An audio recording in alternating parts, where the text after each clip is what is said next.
Hello everyone, it's Shane Kanto, your Wasteland reviewer, and I'm here to review the new Aladdin because Disney just wants to take every single film that it's ever made in an animated form and try to make it live action because they know you will pay and go see it.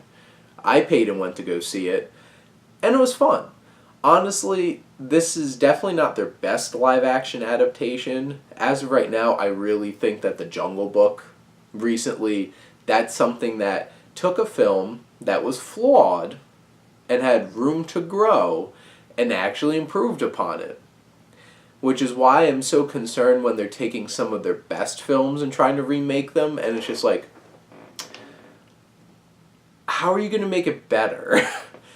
Like with the Beauty and the Beast film, they added like 40 minutes to it.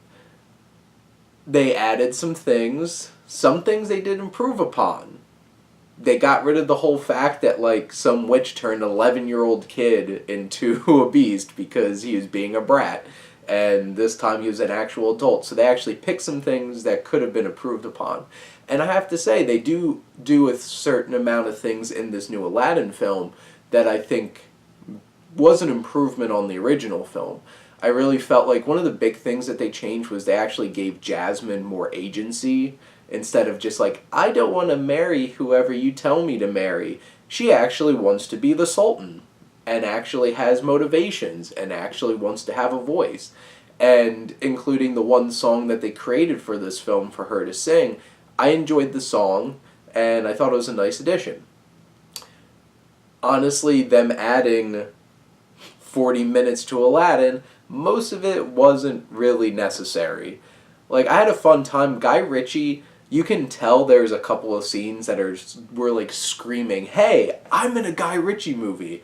And those were the things that I felt like were cool and fresher in the film.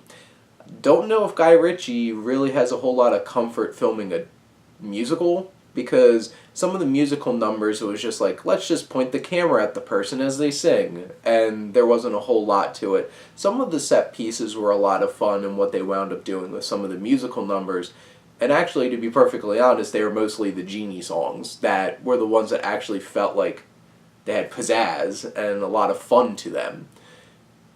And going along with that, one of my biggest issues of this film is actually the design of everything. I had the same criticism about the new Beauty and the Beast film when I looked at the town that Belle lives in. It looks like a set. It doesn't look like a real town. There's a lot of points in this movie that it feels like a set and doesn't look like an actual city. And some of the CGI is not the best. Am I going to be sitting here complaining about how it's really weird looking at a blue Will Smith? No. Honestly, it worked. It's either they were going to just make whoever was playing the genie blue, or they were going to make the genie completely CGI and look more like the cartoon. I think it worked fine. I didn't have that like uncanny valley feeling watching Will Smith blue. It is what it is. And honestly, Will Smith was probably the best part of this movie. He had a lot of energy, a lot of charisma to this film, and he did his thing, and it worked. Him and, honestly, Jasmine, Naomi Scott, did a great job in this film, too. They were the real standouts of this film. I felt like Guy Ritchie's direction was a bit hit or miss. Some things worked, some things didn't work. In terms of the story, they padded the runtime with, say, new musical numbers or new story threads, like they added a romantic subplot for the genie. I feel like only reason that I enjoyed it was because of the actors involved. Because did it really need to be there? Not really. But, hey, throw the genie a bone, I guess. And they changed some of the, how they were telling this story. And the framework to the narrative was changed a little bit, and I thought it worked. And then we have Mina Massoud, who played Aladdin. I thought he had a lot of fun doing this role, honestly. Was he, like, blow me away as a great lead of this film? No, but I think he did a fine job and had a fun time. My biggest issue with any of the characters was Jafar, and the fact that he was boring. He didn't show, like, any menace at all, and I'm just like, why?